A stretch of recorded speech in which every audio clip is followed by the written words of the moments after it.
All right. What's up, my protectors? What's going on? What's going on? Today we in part three of the three-part series. And as you guys see on the screen right now, we got question number three. What are you going to do if you need to relocate yourself? All right. What are you going to do if you need to relocate yourself? All right. What's going on? Welcome back, my protectors and my protection specialists. How is everybody doing? All right. What are you going to do if you need to relocate yourself? Or what are you going to do if you need to relocate the people that are with you in your family or that you're protecting? All right. What are you going to do if you need to relocate them? All right. Let's break the two down. Let's start with you personally. All right. Let's break that down. So, when it comes to having to relocate yourself, let's look at a few scenarios maybe I can come up with. Some might be crazy out there and some might be just real sensible. Who knows? I don't know. But let's think of something here. Let's say you're walking in to Walmart, right? And you're doing your normal shopping and getting the things you need to get. All of a sudden, pow, pow, pow, pow, pow, pow, pow, pow, you hear gunshots. So you need to relocate from where you are at that time to somewhere safer. All right. Let's look at that situation. You need to relocate yourself. All right. So that's something to sit down again. Like I said, write that question on the top of a piece of paper, in a notebook. Use your app that you take notes on. You can use the Google Docs app that you can write and take notes and write this down, or you can just go through it mentally, whichever feels comfortable to you. All right. So let's take a look at that situation. I'm walking through Walmart and getting my groceries, and all of a sudden I'm hearing pow, pow, pow, pow. I'm like, yo, what's going on? All right. The natural thing most people do, some people will get startled and they'll flinch real heavy. Some people will just get shook by the noise and start looking around. And maybe some people get confused of what they think they're hearing. And that's very bad. That's a bad situation to put yourself in, because I've heard people time and time again, when they said they heard gunshots, the same line keeps being said. I thought it was firecrackers. I thought it was fireworks. Okay. Well, take this approach from now on. Anytime you hear something that, even if it sounds like fireworks to you, take everything how should I say, take it all as if those are gunshots until you can verify otherwise. All right, so let's start there. Take that approach. Whenever you hear something, it could be fireworks, but you got to consider: are we close to the 4th of July at the time this is happening? Are we near a certain holiday where that might happen? Because New Year's, people shoot too in New Year's, but they can also shoot off fireworks. The 4th of July, same thing. They can shoot off fireworks. It might be some other small holidays here and there that could occur in. And so if you're not around those holiday times, it's probably not going to be fireworks. Then again, it could be. Some people do stupid stuff. But take everything, whatever sound you think you're hearing, assume that it all is gunshots until you can verify otherwise. All right, so let's start there. Then it's a matter of using the scenario I'm talking about, being in the store, Walmart. You got to relocate yourself from where you at, but you want to also make sure wherever these gunshots are coming from, you want to make sure you go in the opposite direction. So another thing to look at and consider is to try to, as fast as you can, determine where them shots is coming from. All right. And it can be tricky because sometimes sound bounces funny ways, and you might think it's coming from one area, but it might have came from another area altogether. And because the sound might bounce, the store might be structured in a way where the sound can be tricky and make you think it came from there, but it came from over there. And so you want to try to, as best as you can, verify that, while at the same time start going through your exits, but also paying attention to make sure it's not the exit you going to where maybe the shot's coming from, or where the person doing the shots is getting ready to go out that same exit. So that also leads to knowing ahead of time where all the exits are in Walmart, so you don't all go scrambling to the same front door like everybody else is. Because a lot of Walmarts have several exits. Some lead to the back. They have the word exit on there, so I would definitely, whenever you go to anywhere you go, start looking for, your first thing you should be looking for is, okay, where's a few exits, at least 3. But I know certain, probably all of them might have. I know several Walmarts I've been into, they have about 4 exits at the minimum that I remember seeing, and sometimes there's more. So there's somewhere, the employees come back and bring the new products from the trucks. There's a couple of exits like that. There's Walmart's have the little garden area, and I'll consider that an exit. Then it's the exits, the 2 doors on both sides of the store, right on both sides of the store that everybody goes into. One side leads to the groceries area, the other side leads to maybe the clothing and stuff like that sometimes. And so consider all the exits that you have available to you. Consider all of them. And I'm just using Walmart as an example, but that's, if you go in a restaurant, doesn't matter. You go into a hotel, doesn't matter. Try to identify as many exits as possible, so when something goes down and you got to relocate yourself, because again, the question is, what are you going to do if you need to relocate yourself? All right.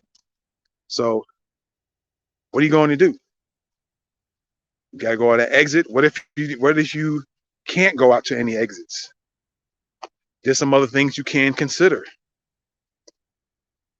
Your bathrooms have pretty sturdy, hard walls that I don't know what level of bullets might not go through them, but there's some places you can lay down there.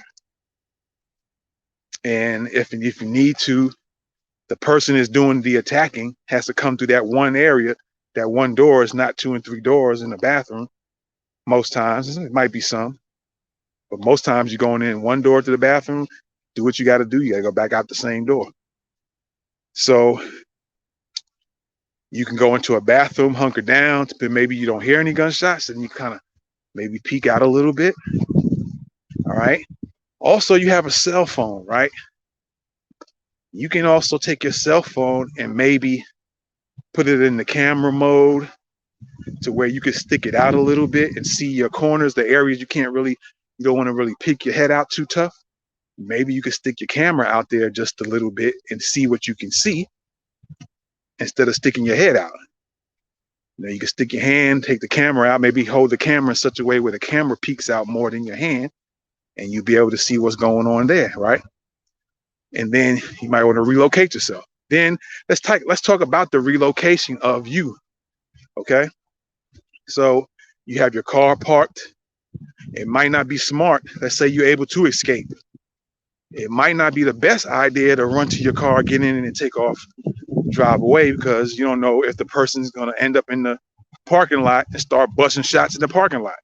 So you might be in an area where there's plenty of stores, the street has loads of stores up and down the block. You might be in a mall area where there's the main mall, but there's on the outline surrounding it might be a bunch of stores. And so it might be better to, once you figure out that you can get out of there and escape, maybe run to some stores that's further away from that Walmart until you can gauge a little bit further about what's going on. And you got to keep in mind too that your car might be part of a crime scene, so you may not get your car for a few days if they start investigating. So that's something else you need to look at.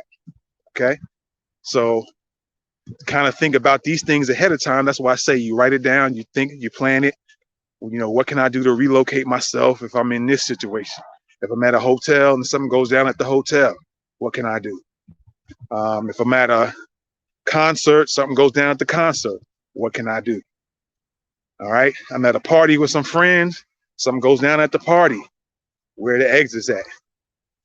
You guys, I don't know, some of you guys may remember there was that I remember there's a few little incidents that happened. One was years ago in New York. Y'all remember that? I think Puff Daddy was in charge of that situation, was part of that, where a lot of people got killed because they got trampled on. I forgot the area, the location it was at. And then there was another situation where I remember in the news where there was this, I think it was a concert. I can't remember what city or state, but I think it was a big fire inside. A lot of people ended up dying from that. And I don't know if there was other exits in there, but I'm not sure, so I'm not going to say it was or wasn't. But if there were, from what I can remember, everybody was trying to go out the same exit. And it might have been some other exits you could consider. All right.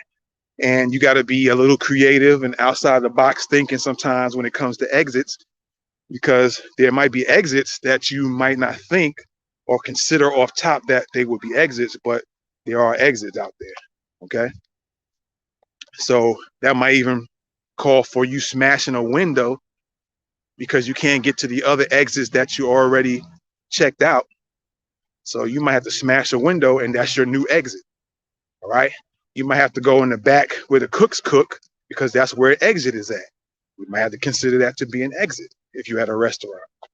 All right. You're at a school. You might go to a school play. Your kids in a school play. Something goes down. Now I'm talking about more people, but let me stay focused on just you right now. We'll go into the other people in a sec. So yeah, again, considering the scenario I put out there, you were able to, you had to hunker down for a little bit. Maybe you ran to a bathroom. Maybe you had to dodge between aisles in the store. You hear the gunshots. You can kind of gauge where they're coming from. Maybe even see the person who's doing it. Maybe they're at a distance. Maybe they're closer to you. And so you got to make distance, right? And so you go on and do that.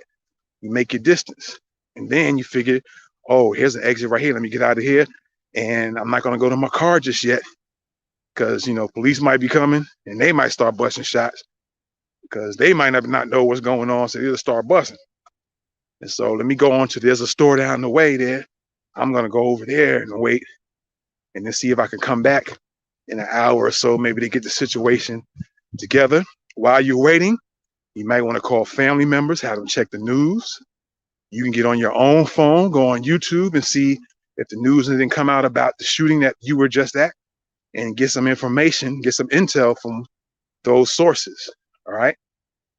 So that's that on you personally. Hopefully that'll help you think through some things, even when you travel overseas. All this applies no matter where you go. Okay. So again, let's look at, now you got to protect some people, maybe your kids, maybe wife and kids, maybe family members, maybe older family members that can't get around as fast as you can. You got to consider. You might have to tell them to sit somewhere and wait, maybe because they're not able to move as fast, or if they got to do things and you got to come with them, then you got to consider how you're going to protect them and relocate them. Now, another aspect of this also is, what if you have to, I'll put a scenario out here. Let's say you go into one of those, let's say Disneyland, Disney World, and something happens there and you get separated with the people you were with, whether it's just your friends hanging out with each other. You all went out to whatever, Disney World or Cancun or whatever, but you end up having to get separated. Y'all go through this already and walk through what you guys would do or need to do if y'all end up getting separated, right? Come up with a plan to meet up at a specific place, a certain place, and you can plan all of that out ahead of time, right? And say, okay, we're going here, but if we get separated, you can sometimes do it on the fly. All right, we parked in this parking lot across there, maybe half a mile down is this restaurant. Yo, if something really heavy goes down, this is where this is where we're gonna need to meet at. And it might be the thing that you, the driver of the car, you're gonna say, hey, this is what we're gonna do, man. I'm not gonna get in the car, but if you guys get out, if we get separated, we're gonna meet at this restaurant down here, the one we passed about half a mile before we got to Disney World, so on or whatever, plan that out. And so everybody knows what the plan is, right? You might have to, it might be a situation whether you by yourself and have to relocate or you have family or friends with you, that you might have to fight your way out. Fighting your way out might be getting a weapon, it might just be using your entire body in order to fight your way out, whoever's doing the attacking, in order to get out of there, right? Some of you might have guns, and you might decide, you got to make sure this person stops what they're doing. So you got to do what you got to do to make them stop. And so you might have to fight your way out. So plan that out too. What happens if the only option is to fight my way out, right? You got to think these things through and know what you're going to do if you got to relocate. Sometimes you got to leave things behind. Again, if you're by yourself, you might have to leave property behind and then try to come back later and get it, see if it's still there. Like I said, your car could be a piece of property that you might have to leave for a little bit because it might be too risky. You might have gotten out of a situation where there was shooting going on inside, but the shooting might come outside, and then you trying to back out of a parking space or pull out, and you pulling right into the gunfire again. So you might have to just leave that piece of property and go down 3 or 4 or 5 stores down the block and kind of chill out right there until you can gather some intel, and then maybe see if you can come back and get your car. You might even have to call the police department. Again, a lot of people are going to ask the police officer, yeah, my car's over there. Can I get it? And again, like I said, your car might be part of that crime scene, so you might not be able to get it. So just some things to think about and consider on that. And again, like I said, now we kind of move into having to protect people. That can be an added dynamic to the situation, right? Could be an added dynamic because, like I said, your kids might not be as fast as you, or your kids might be faster than you as far as taking off and running. Or your spouse that you're with might be physically faster than you.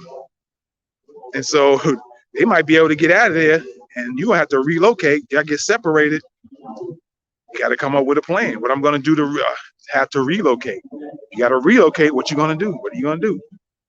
All right. That's the question. What are you going to do if you need to relocate yourself or your family and friends? Okay. So there's a lot of aspects. Like I said, you got to list them things down so you can kind of work through them, plan through them. It doesn't have to be a detail. It could be a little lightly detailed, or it can be just real super, super detailed. Just depends on each individual. All right.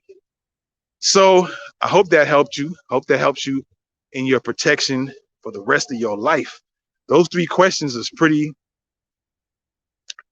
it's basic in the sense that it's just 3 things to look at, but it can be real heavy because you can be detailed with it, right? You can add a lot of detail to it. And that's what makes it pretty good to use as well, because you can get as detailed as you want to get, but you can be as vague and look over a few things as well. So consider those 3 questions, man. All right, so let's go over them real quick. Part 1, the question was, what are you going to do in a tactical or crisis situation? And for those who might be checking this video out first, go back to part 1 of this series, and I just broke that down. All right. What are you going to do in a tactical or crisis situation, whether it's by yourself or with others? What are you going to do in a medical situation, whether it's just you by yourself or you're with others? And what are you going to do if you need to relocate yourself or you need to relocate other people who are with you? And with that question, again, like I said, consider the possibilities that you might get separated with your friends. You all might have 5, 6, 7, 8, 9, 10 friends together. Something goes down, you might get separated. You can say, well, we all are at this hotel, but we're downtown having fun. If something goes down, that's our meeting place. We got to relocate there. All right. And then, if some people didn't make it, there's going to be some concern that comes into play because everybody understood where to go, where to meet. All right. And it could be a riot. You might be going to a country and a riot breaks out. You got to know how to deal with getting out of that riot situation. It might be in a crowd of people. You got to know how to ease yourself off out the crowd without making the crowd think you're the opposition. And so you don't get hemmed up in whatever situation that could arise in the crowd riot, right? You can get hurt, right? A lot of things can happen. So you got to be prepared for it. And so that being said, I'm going to leave it at that, man. Again, I hope this has helped you guys out. And I appreciate y'all. As always, let me know what you guys think on all parts, 3 parts. What do you think about it, man? If it helped you out, put it down in the comments. Let me know what you think. And some things you can add it to it. Things that you can scratch off, mention that. We'll take a look. I look at comments anyway. Good, bad, or indifferent. I look at the comments. So I hope this helped you out. Hope it's something you put into practice. I do. So, and we'll be back again with something else, man. I'm enjoying this, getting on here and teaching you, because when I'm teaching you, I'm teaching myself as well, and it helps to retain information. Yeah, look up that dynamic of learning. All right. So I appreciate y'all, man. Thank you for checking out the 3-part series, the 3 questions to ask yourself that will improve your self-protection. And until the next time, you guys continue to protect yourself and your families. Always be aware, watch a person's hands, and always have a plan. And with that being said, I am out of here. Peace until I see y'all again. One love.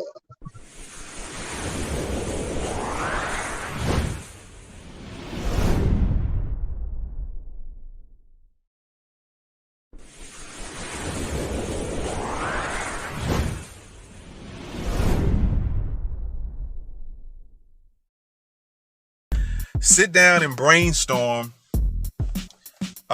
potential things that can happen, all right? Potential situations that can occur. I'm giving you a list here of possible things that can happen. You got fires, you have flash floods, home invasions, hailstorms, hurricanes. A pipe might burst in your house because, it's real cold in the winter at that time. It might burst in the summer, all right? Just never know. Tornadoes, blizzards, snow, mudslides, earthquakes, etc. All right. To prepare yourself for potential emergencies, take the free course, Simple Emergency Planning in 4 Easy Steps. Did I mention free? The link is in the description.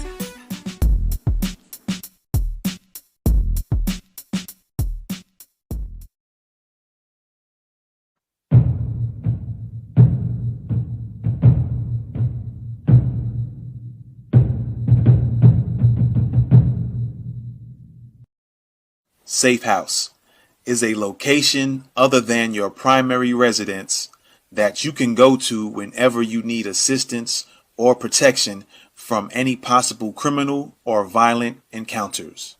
The first thing you want to start off with, though, is look for your fire departments, your police departments, your EMS stations. Look for that first, and then look for your 24-hour locations. You don't want to look at gas stations, gyms that are open up for 24 hours. You want to look at hotels, stores like Walmart, things of that nature. That way, if something happens, an emergency occurs, you already know where they at. Go right to them. If you want to learn more on how to protect yourself, get the course, How to Be Your Own VIP Protection Specialist. The link is in the description.